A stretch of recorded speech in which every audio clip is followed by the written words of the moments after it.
தொலைகிறதே. வாழ்க்கையின் வேர்களோ மிக ரகசியமானது. ரகசியம் காண்பதே நம் அவசியமானது.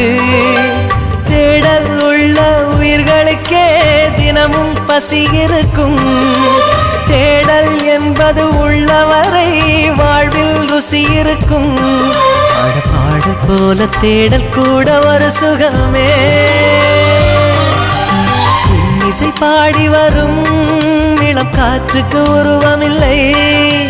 காற்றலை இல்லை என்றால் ஒரு பாட்டொலி கேட்பதில்லை. ஒரு காலம் வருகையில் உள்ளம் கொள்ளை போகுதே. ஆனால் காற்றின் முகவரி கண்கள் அறிவதில்லையே. இந்த வாழ்க்கையே ஒரு தேடல் தான். அதை தேடி தேடி தேடும் மனது தொலைகிறதே.